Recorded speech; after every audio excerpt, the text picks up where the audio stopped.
no fear. There's no bravery, never cry.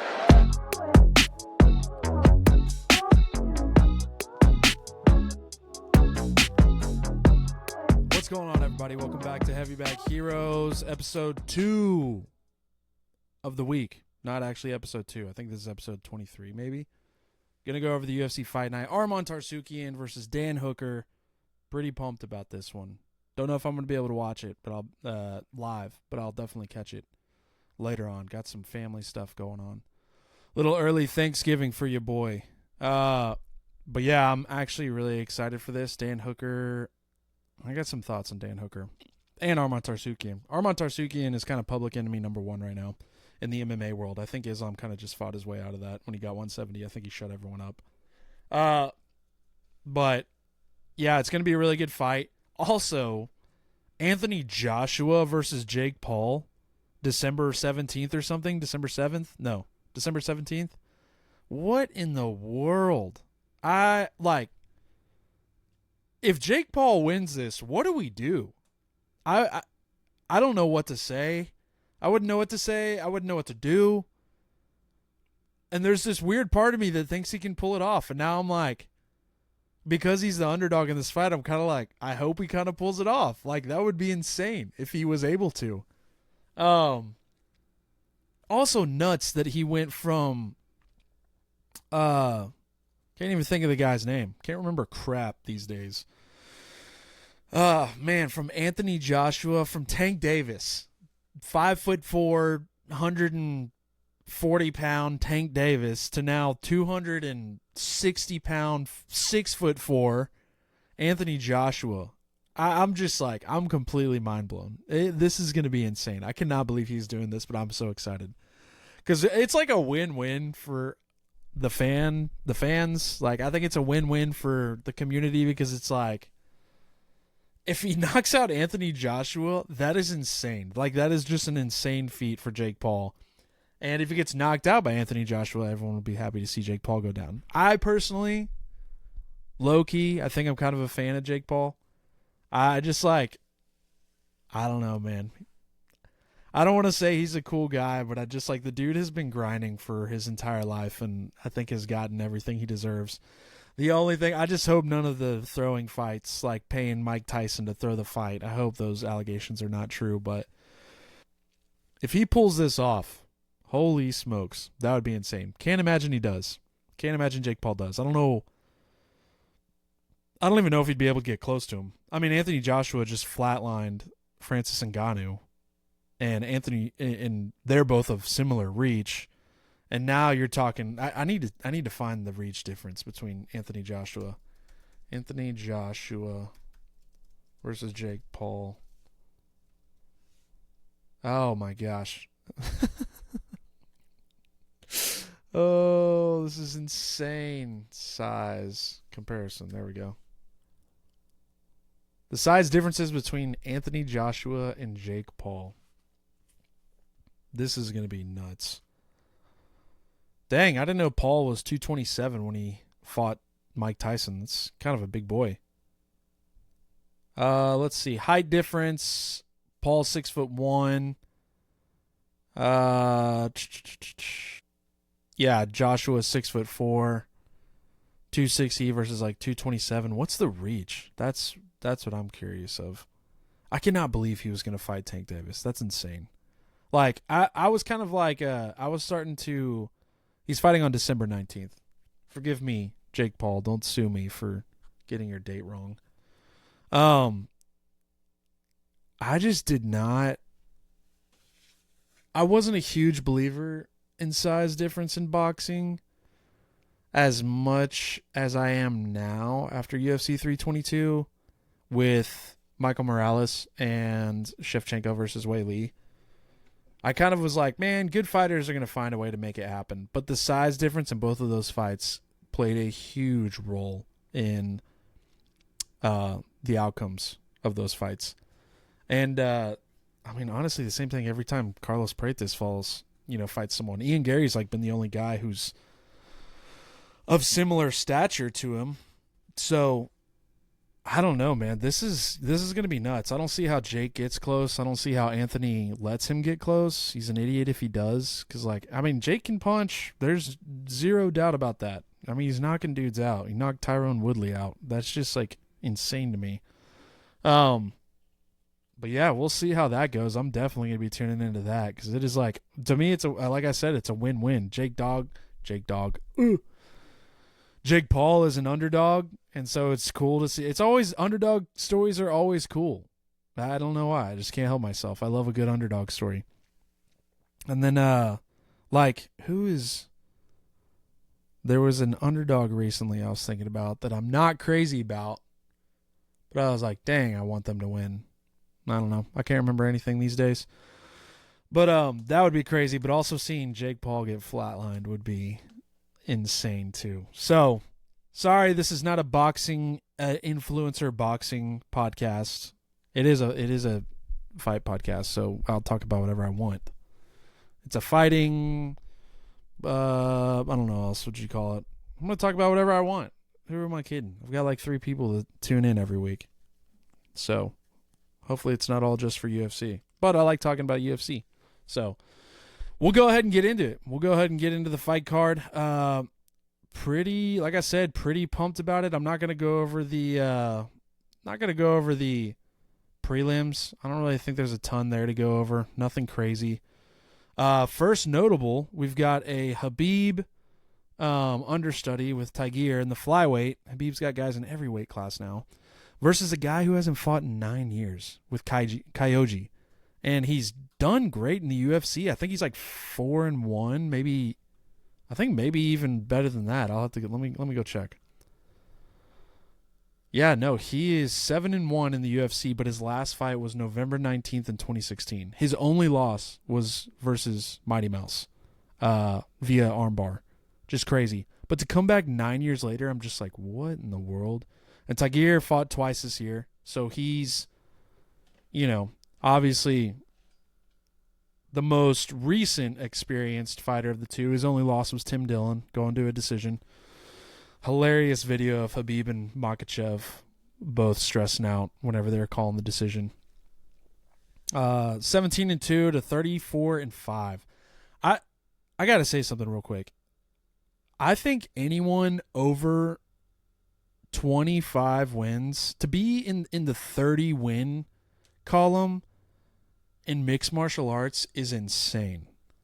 Like, I think Anthony Smith has like 40. No, he doesn't have 40 wins, but Anthony Smith has a ton of wins. But he's fought a ton. He's had a lot of fights. It's just nuts to have that many fights. Let's see. Anthony Smith record 38-22. First of all, that's a ton of fights, but that's a lot of wins too. Like that for a UFC fighter, that is a lot.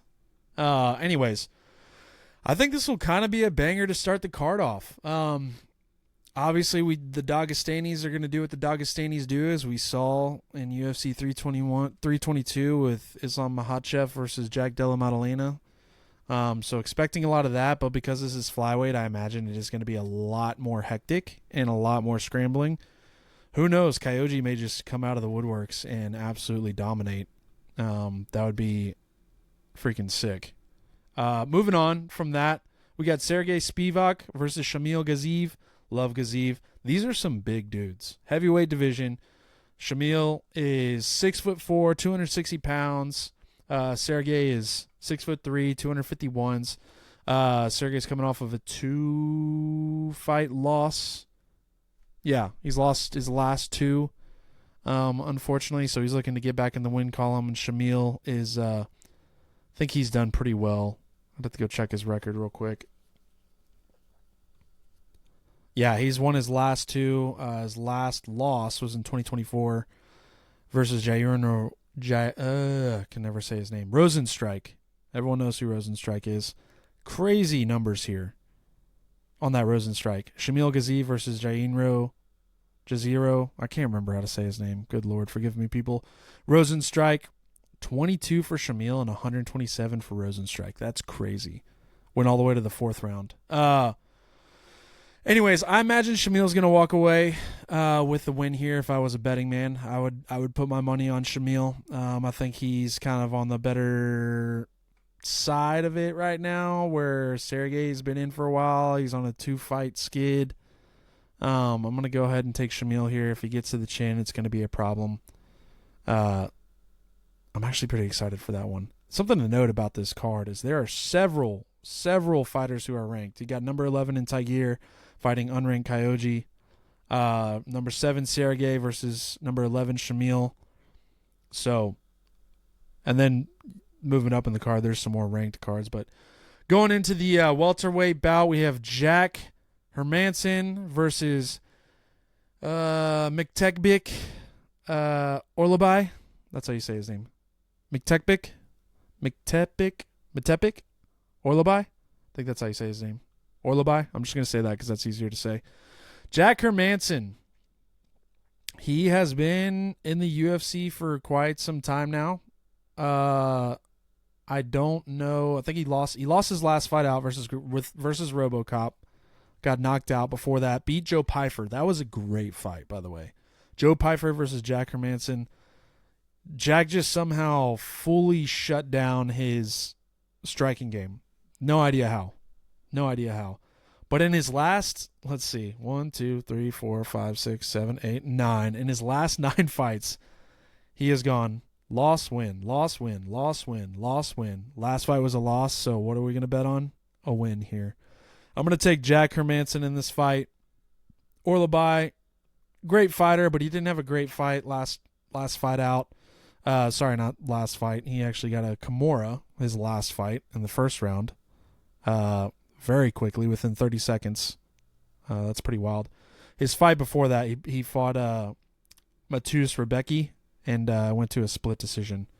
I remember watching that fight. I don't know why I don't remember this Hill versus Roundtree fight. But he just didn't fight super great. I'm going to take Jack Hermanson because he's due for a win based on MMA math, based on MMA odds. It's gone loss, win, loss, win, loss, win, loss, win for the last 9 fights. He ended on a loss. Now it's time for him to get a win. Going with Jack Hermanson on this one. Moving on in the card, we've got Volkan Ozdemir versus Alonzo Menifield. Okay. Interesting to note about this light heavyweight fight. Let's see. I need to go look at his stats. I want to make sure I'm correct in this. Alonzo, yeah, he had a couple losses in a row. Yeah, Carson Olberg, who's kind of next in line for the light heavyweight title. And then Azamat Murzakanov got knocked out by him. But he's been on 2-fight win streak versus some not super notable names. One was a split decision. The other one was a unanimous decision. Volkan, I think, he lost his last one versus Carson Olberg. Both guys have been beat by Carson Olberg. Beat Johnny Walker, knocked him out. I'm sure that was a phenomenal knockout. Yeah, so he's 2-1 in his last 3, and Alonzo same thing, 2-1 in his last 3. So I think I'm gonna have to go. I don't know. Volkan is a good fighter, not super explosive. I think I'm going to have to go with Volkan, though. I think I'm going to go with Volkan here.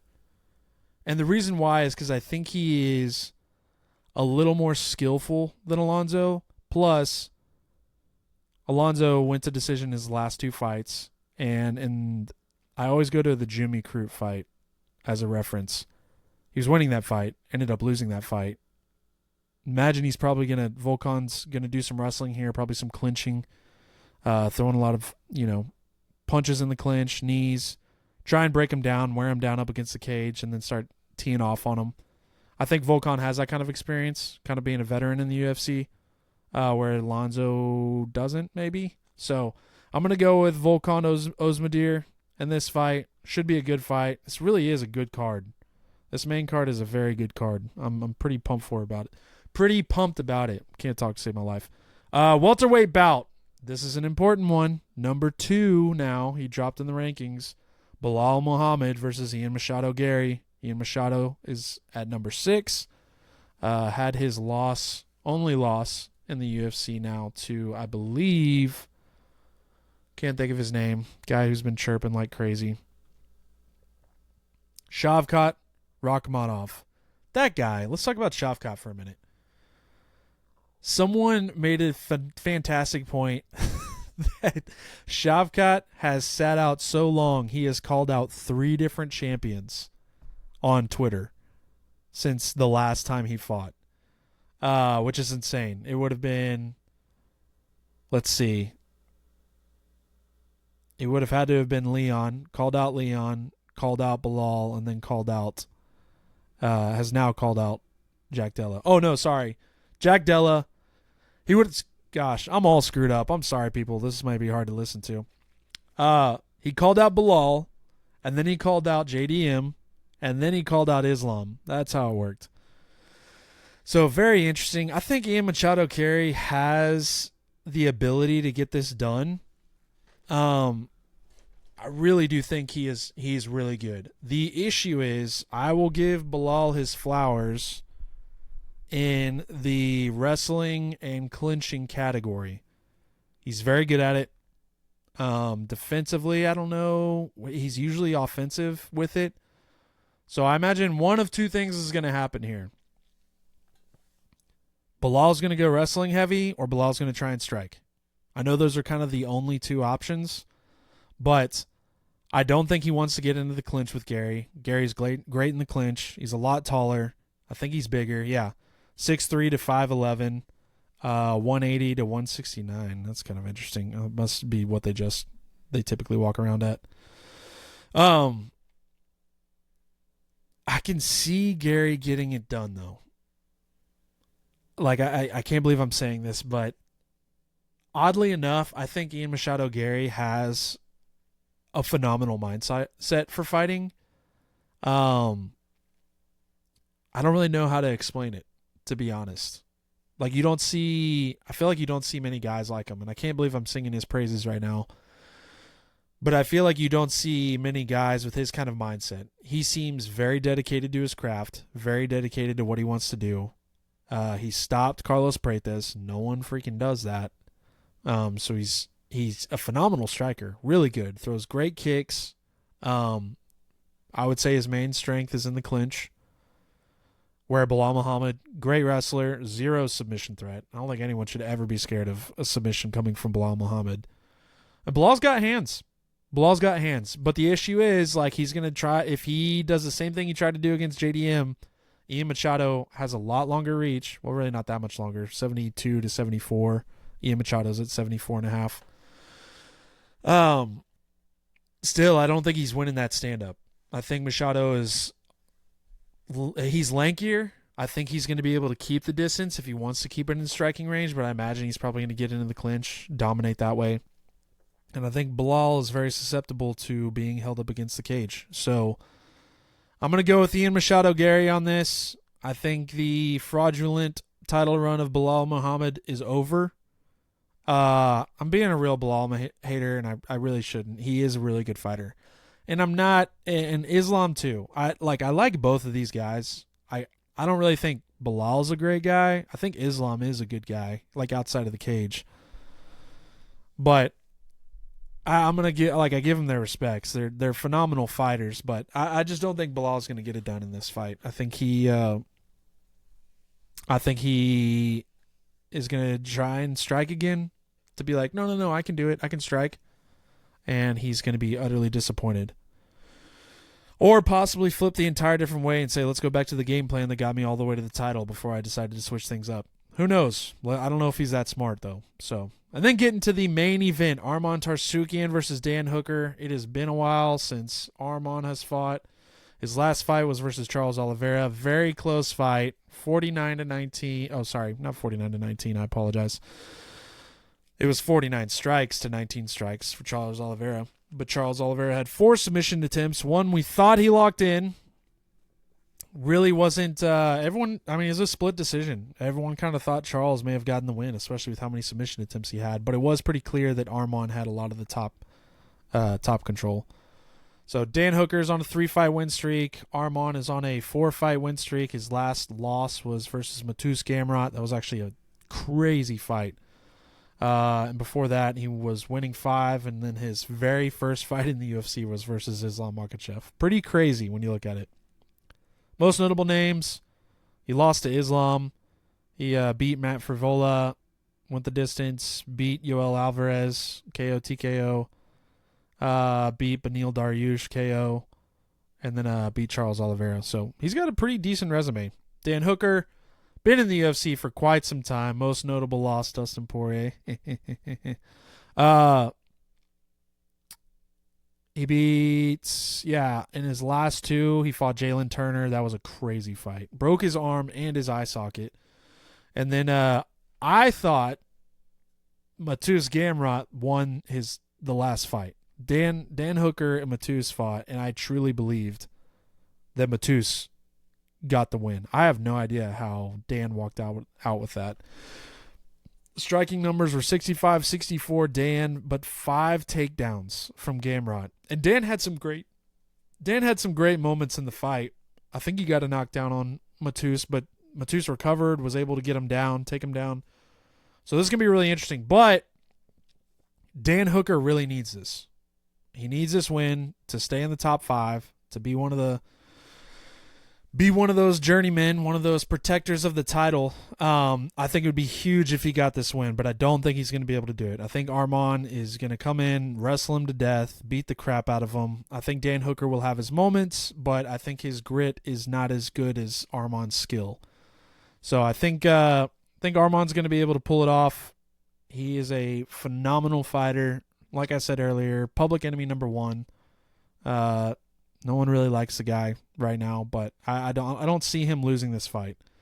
I still would love to see Islam Makhachev versus Arman Tsarukyan too. Their first fight was phenomenal. Went the distance. That was the kind of, I'm gonna get on my high horse here. Let me go to full screen. We're gonna talk about Islam here for a minute. But Arman and Islam's fight was the kind of grappling that is exciting to watch, right?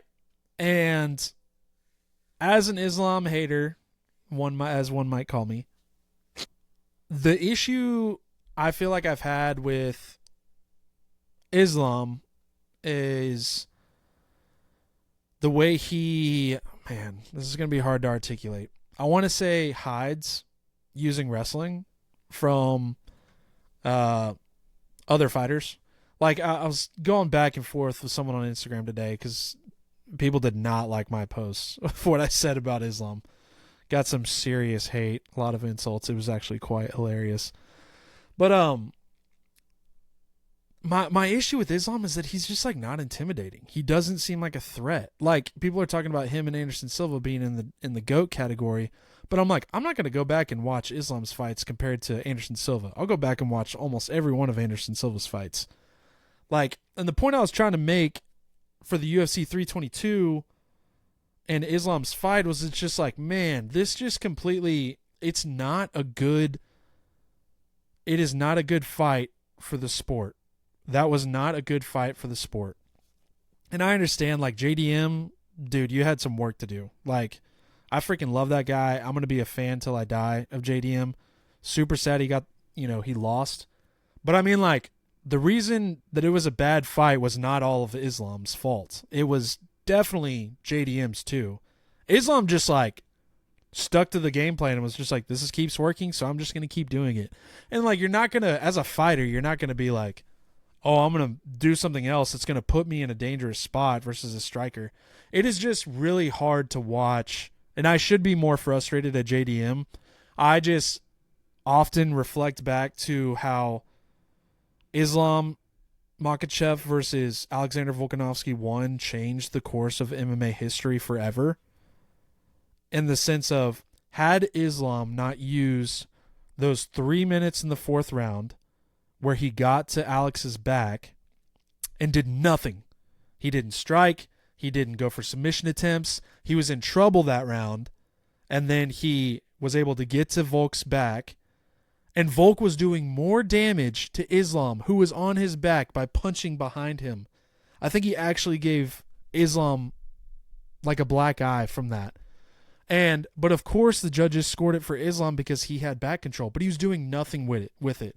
And the only way I know how to describe it is Islam was hiding on the back of Volk to avoid any sort of damage and just stay there. He had him in the body lock, and that is just like, I mean, Volk, you got to fight your way out of that. You got to get out of the body lock. You got to do something. But Islam just had it so deep. I mean, it was almost impossible for him to get out of. But he was doing damage. Like, Volk was literally doing damage by punching behind him and punching Islam in the face more than Islam was doing damage to Volk. And so that's where I get frustrated with Islam, is because he uses and, like, abuses, like, okay, if I just get control here, I know I'm going to get the points for the round. Doesn't matter what else I do. All I need to do is get control here. And the judges are going to see it for my, if I get control for half this round, then I win the round. Or over half of this round, I win the round. And so it's just insanely frustrating to see that be the case, and a lot of the blame, if not all of the blame, is to be on JDM for not trying to scramble, not trying to get up more. I think what is frustrating to me is when you have that much control time and you can't get a finish, I'm not calling you great. I'm not going to consider you in the GOAT conversation. It is insane to have 19 minutes of control time, and I understand JDM defended well, but I'm like, you had 19 minutes to figure out how to submit this guy, and you could not do it. And everyone in the comment sections of the clip I posted yesterday was just freaking out. Oh, you must be blind if you didn't think he'd go for any submission attempts. I'm like, you don't deem what an official submission attempt is. And plus, the submission has to be in place and starting to be worked for it to be considered an official submission attempt. Just because he was trying to get the Darce and he was trying to get a Kimura and trying to get a rear naked choke, but never got to the place where he had it locked in, that doesn't count as a submission attempt. And it's so lame to say otherwise. And so that's where I struggle with Islam. Is I just look back at that and I'm just like, dude, 19 minutes of control time and you couldn't get the finish. I mean, hats off to Jack for not getting finished. But I'm like, man, at least be like Khabib and just go for the ground and pound and beat the brakes off of someone.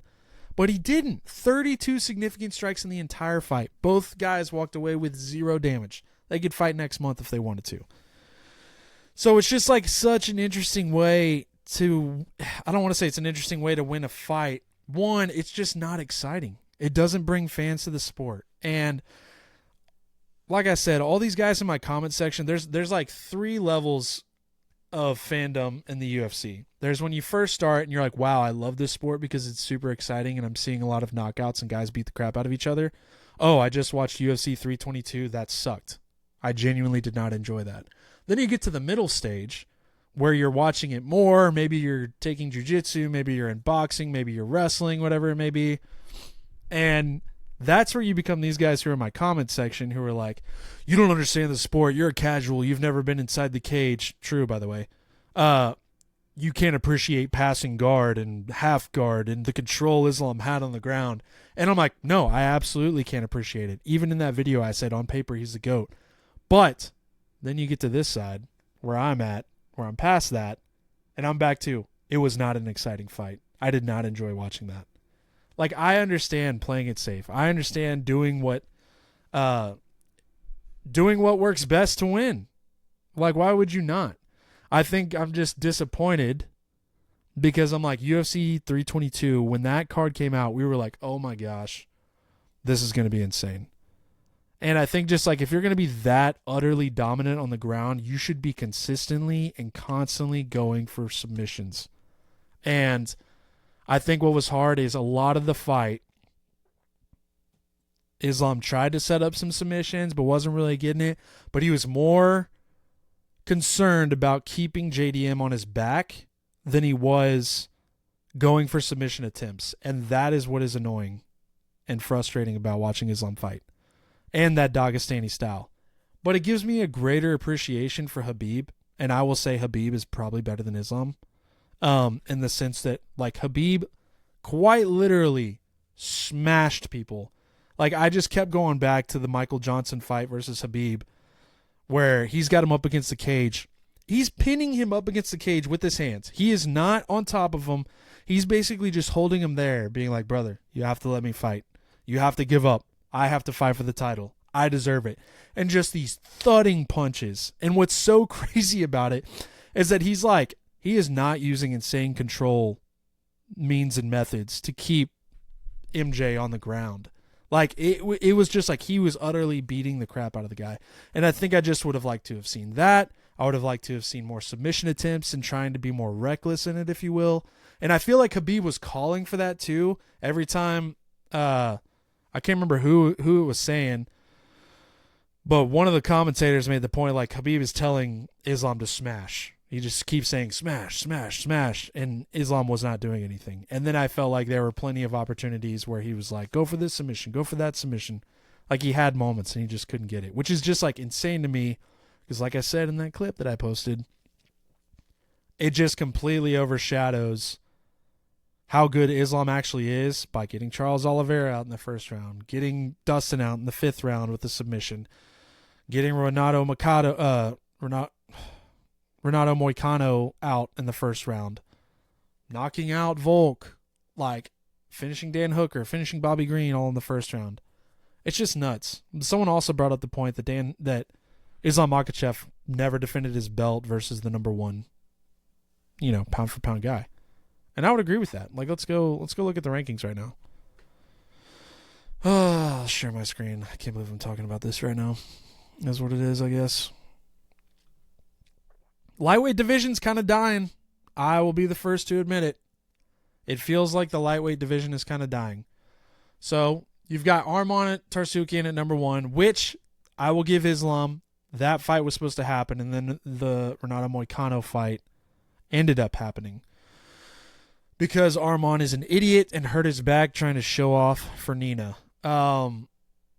But they didn't fight. He fought Charles Oliveira. He didn't fight Max Holloway. Max wasn't really in the picture at the time. Didn't fight Justin Gaethje. Patty Pimblett wasn't in the picture at the time. Dan Hooker wasn't in the picture at the time. Gamrot was up there. Dustin was up there, which Dustin rightfully so got his title shot. I'm trying to think who else was in the top 5 at that time. I think Beneil was up there at one point. Didn't get his title shot, and then he got knocked out, which was unfortunate. Yeah. It just it's just disappointing, I guess. He didn't get to fight, some really good fighters in the lightweight division, and that's okay. It's not Islam's fault. It's not, at the end of the day, it's not Islam's fault. I can't remember, I think in his last 8 fights, 4 of them were late notice, which is just like, that's not his fault. And like, this fight was not his fault that it wasn't entertaining. I think I just want to see, as a fan and someone who's been watching for a long time, I want to see active submission attempts, and we just did not get that as much as we probably would have liked. It's the same thing that I said about Shevchenko. That they have this skill set in their arsenal. Shevchenko has the ability to take out Wei Li however she sees fit, and it's the same thing with Islam. And it's just like they don't use it. Like, I'm just like, if you're that good, get the finish on a guy who is not Brazilian Jiu-Jitsu background, is not a wrestling background. Just get the finish. That's all I care about. I think if you would have gotten the finish, Darce or whatever, I would have been like, I'm going to shut my mouth about this guy now. But that fight just frustrated me more. All the haters in the comment, get wrecked. But, Islam genuinely is, he's great. He's phenomenal. I would like to see some stylistic matchups that are better suited for him. JDM, we all thought was one, and rightfully so. He did phenomenal against Bilal. The MMA math was mathing. Like, he did phenomenal against Bilal. Never got took down by Bilal and stood up and beat the crap out of him, and then he gets held on the ground for 20 minutes versus Islam. So I think we all were just like, what the hell? But I'm like, in the welterweight division, I would love. He's called out Usman. I would love to see him fight Usman, just because I think Usman still has it based on the Joaquin Phoenix. The Joaquin Buckley fight. I think Usman definitely still has it, and I think that would be a fun fight to watch. I do not think that Islam is going to be able to take him down as much. I think Usman's striking is better. But I think it would be genuinely a technical masterpiece, a skillful masterpiece. Kamaru Usman, Islam Makhachev. That would be an awesome fight to make. I don't know what you do. Like, I feel like you do Carlos Prates versus Michael Morales, and whoever wins that fights for the title. In the meantime, do Kamaru Usman versus Islam, maybe? Just because Kamaru, like, he stepped it, arguably won the second fight with Leon Edwards, stepped in late notice with Hamzat and took him 3 rounds, beat the brakes off of Joaquin Buckley. I think, like, there were a couple 10-8 rounds in that fight. I think you do that. You're not giving Sean Brady the title fight. Ian Machado Gary, if he beats Bilal Muhammad, you kind of have that. But then I think you've got this like cluster, this little trifecta of Ian Machado Gary, Michael Morales, and Carlos Prates. What do you do there? Plus Jack Della. What does Jack want to do? Who does Jack want to fight? I think Machado Gary versus Jack Della would be awesome. I think you got to do Prates versus Morales. That would be an insane fight. A genuinely insane fight. And I think that Carlos Prates would win that fight. And I say that because, sorry, I just realized I'm not sharing my screen. All right, let me try this again. I think the fight to make is Carlos Prates versus Michael Morales. And with that, I think that Carlos Prates wins that fight.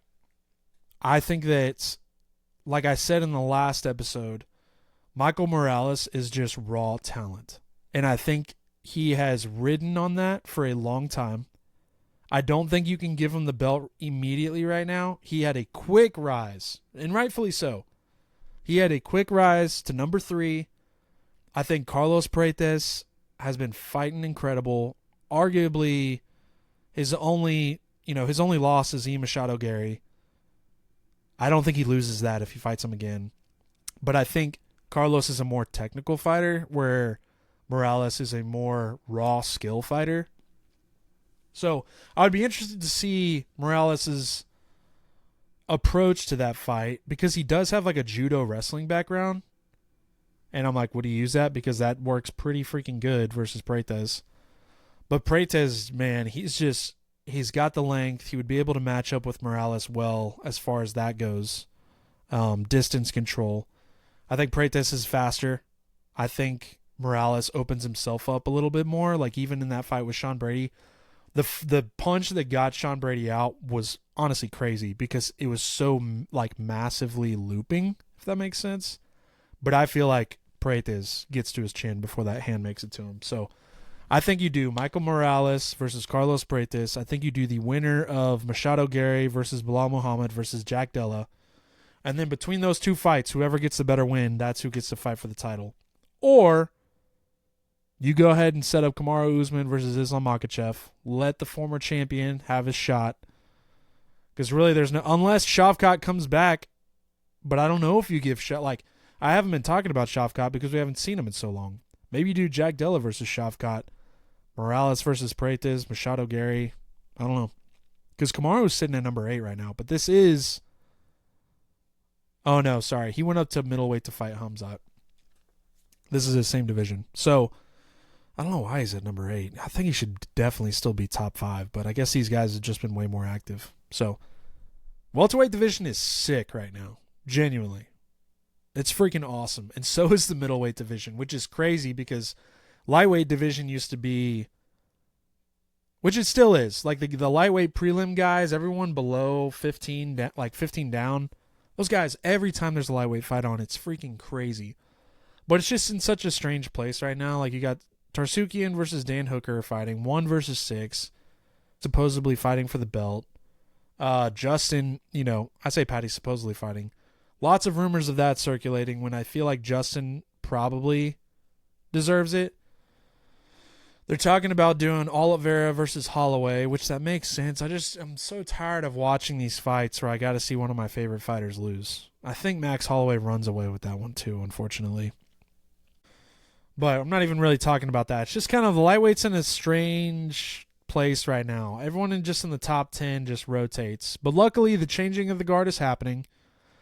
Justin and Charles are the only one left in that top 5 who just hold everyone at gunpoint to get to the title. I really would have liked to have seen Justin Gaethje versus Arman, but I think Justin was like, no, I'm fighting for the title next or I'm done. So really interesting position that's in. Middleweight division looks freaking awesome. You've got Hamzat as the champion, Duplessis at 1, Imavov at 2, Strickland at 3 for some reason, Fluffy Hernandez at 4, Brendan Allen at 5, who had a great performance versus Ranier de Ritter. Adesanya at 6, don't know if we'll see him again, and then Kai Borjalio, who lost to Imavov. Phenomenal fighter, but I think if Kai would not have cut for the middleweight championship fight to be a backup, he literally fought Imavov like 2 weeks later, and he cut all of his weight to be able to make the backup spot, and then had to keep that weight off for 2 more weeks to fight Imavov. So I think that was a huge mistake. But welterweight and middleweight shaking out to be some phenomenal divisions. Really excited about that. I was talking about something else before, and I can't really remember. I don't know. We'll see. Islam talked about, maybe me and Ilya fight later. I think Ilya has to go up to 170, though. I don't think Islam's going to go back down, which I think that'd be great for Ilya. If he just goes up there just to fight Islam and then come back down to 155. Because Ilya's not surviving in the 170 division. Those guys are just too big. They're too tall, too big. Like Michael Morales versus Ilya Topuria. What's the height difference there? I got to see what that is. Yeah. Topuria. They don't have his height there. Interesting. 5'7". I was going to say even shorter. I was going to say 5'6". 5'7" versus Michael Morales, 6 foot. That doesn't feel right. We sure about that? He's only 6 feet? How tall is Sean Brady? 5'9". What? He looked so much shorter than Morales in that fight. That's crazy. Anyways, really good stuff happening in the UFC. Really excited. They've got to be announcing this Paramount opener card soon. Like, surely they have. I have to imagine they have all of January and probably a lot of February already lined up. Like, we're going into December. So I'm expecting and anticipating that announcement soon. Really excited for it. Hopefully it's going to have the Ilya Topuria title fight on it. And Tom Aspinall versus Cyril Gane. If they are not in January, UFC has made a huge mistake. So some really good fights to end the year. Merab versus Piotr Jan. Really excited for that one. This is going to be a really good fight night. I think Arman's going to walk away with it. And then he'd have to fight Ilya. But I think Ilya is going to open next year. And so it has to be Ilya versus Justin or Paddy Pimblett, I would imagine. And it's not going to be Arman. But Arman will, if he wins, he will definitely have the title shot next.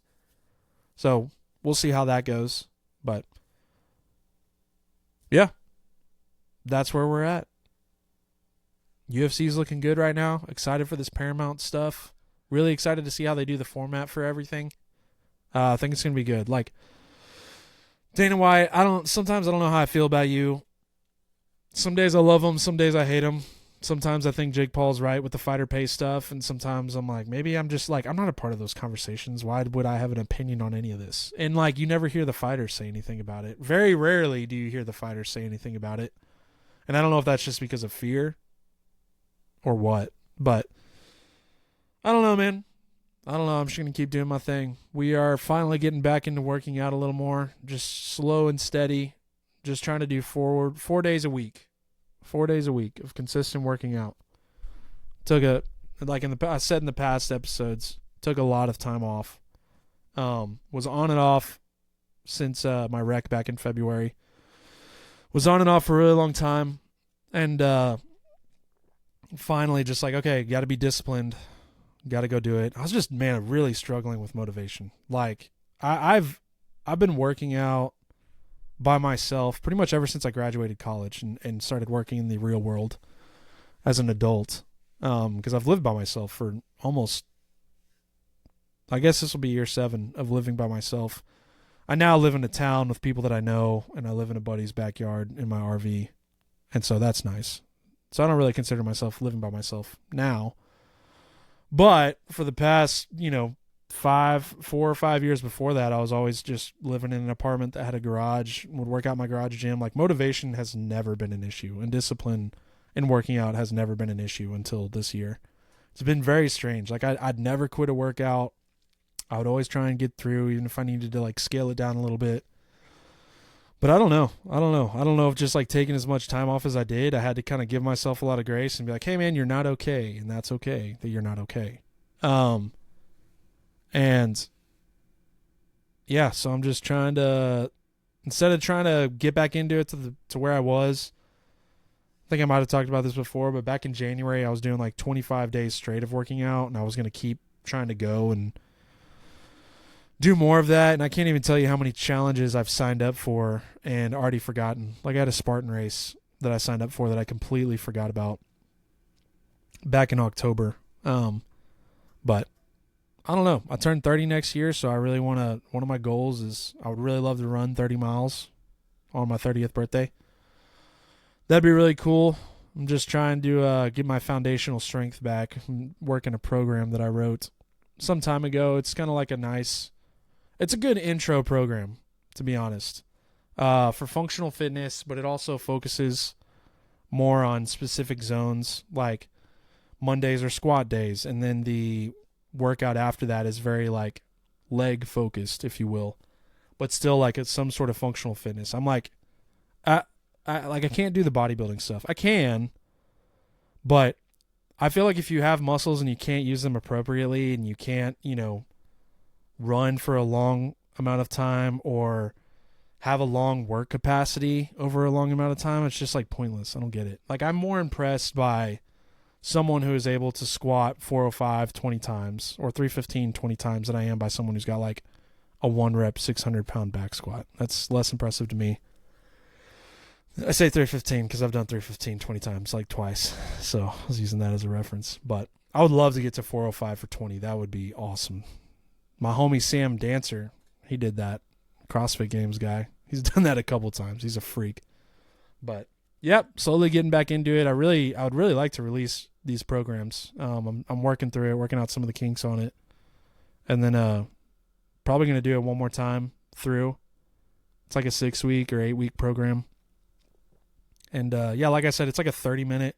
You can get it done in like 30 to 45 minutes. It's pretty simple, but the way the strength section is laid out, it's like the quickest way, in my opinion, to gain real strength in that 8-week period. Every time I've done this style of, I don't even know what you would call it. It's not conjugate. It may be conjugate, actually. I don't really know. But every time I've done this program for this strength training, my numbers for each lift have just always shot up. It focuses around the big 3, but then Fridays or the 4th day is shoulder press because I think shoulder press is really important functionally. Honestly, hate bench press. Like, bench press was a cool thing in high school. Everyone wants to be able to bench a lot. I think benching a lot is lame. I think being able to deadlift a lot and squatting a lot is way cooler. And I say that as someone who benches a good amount of weight. It's just not a functional movement. It's just not one you're going to find yourself in a position in. Like, you're going to find yourself picking things up off the ground or having to lift things up, getting under them and squat. But also squat is just a phenomenal functional movement. And then shoulder press, you're going to find yourself in, positions where you got to do shoulder press. But yeah, I really like I don't want to say military style of training, but just the idea kind of, even with fighters, it's just like you want to be able to do a large amount of work over a long period of time and be able to have that a sustainable level, right? That's something that was like incredibly impressive with Max Holloway and like Dustin Poirier is their work capacity. Like those guys, I've seen Dustin, I don't want to say gas out, but Max, have you ever seen Max gas out? His like ability to put in the level of work that he does over a 5-round fight is insane. Him and Volk both is just nuts. You don't see them gas. They're constantly quick. I just think it's super important to be able to be functional in those respects, right? Like Volk, for a really good example, is constantly striking but finds himself in wrestling situations, right? I would call him more of a striker, but he finds himself in wrestling situations and he's always able to get out of it, right? It's preparing for the unknown that I appreciate and that I like. And I was like, on our way to Vegas, I was watching Surviving the Cut. I don't know if you've ever heard of it. It's an old show. I say old show. It's probably not that old, but I used to watch it growing up, and I was watching like Marine Recon, and they're just doing the craziest workouts. Like they've got that Zodiac boat, I think. It's like 6 of them on a boat. They've got to paddle out 500 yards, flip the boat over, flip it back, paddle back in, take it on like a 1 mile loop, and do that for 5 rounds. That is insane. That is an insane amount of work. And I think it's just like, to me, I'm like, that's what I want to be capable of. I don't care about being a bodybuilder. I do want to look like I am fit, though, I will say, which has been a massive struggle of mine for however many years. There have been times where I've like cut hard. Had to cut down to like 1,800, 1,600 calories to just lose a few pounds, and really not noticeable changes, I would say, in my physique. Which is really unfortunate. It's really I don't know what the word is I'm looking for. Not disappointing, but not demoralizing. Definitely not demoralizing. I don't know why that word came to mind. Yeah, it just kind of sucks, to be honest. Like, I ran my first half marathon at 240 pounds. Ran it in like 2 hours and 20 minutes because I just couldn't lose weight. And so I've been working with some people. Hopefully that will help out. Had issues with my blood sugar, pre-diabetic, low testosterone. I've got a demanding job. Causes me to sleep a little and work a lot. So, but I love doing this. I love doing this stuff. If I could make this a full-time job, that'd be really cool. But, yeah, I mean, ultimately, I truly care about men's health and men's mental health. I just think, like, it's unfortunate what guys think they have to do to either impress others or look cool or, you know, holding things in, whatever. Like, it's so important to have a community that surrounds you and is able to go to war for you, right? Like, carry, you know, an analogy, like carrying a brother on your back through the battlefield. And I think it's important to, one, allow yourself to be carried by someone else. And I've got plenty of guys in this community that I'm super grateful for that have carried me plenty of times when I've been down and out, whatever it may be, but also just being ready to be a buddy to carry someone else. And it's hard. It's hard for men to be vulnerable. It's hard for men to share their emotions. And it's like really easy for men to shut down when they feel like their emotions get shut down. But I think that's why it's important to find a great group of friends who support you, that love you. Being vulnerable and open is important. Finding the people you can be vulnerable and open with who will support you and love you. And finding someone, a significant other, who will support you and being vulnerable and open. And I'm very grateful for my girlfriend in that. She probably does it better than anyone else. And I'm super grateful for her. But I'm going to stop yapping. I would like to talk more about stuff like that. You know, I felt like the Raj Jackson episode I did a couple weeks ago was a cool way to kind of segue into some of the more mental health stuff and not finding yourself in a position like that. Like Raj Jackson, I haven't heard from him since that situation. And yeah, sorry, I'm getting some text messages that are popping up on my screen, and I gotta go. All right, everybody, have a blessed night. Hope you enjoyed the episode.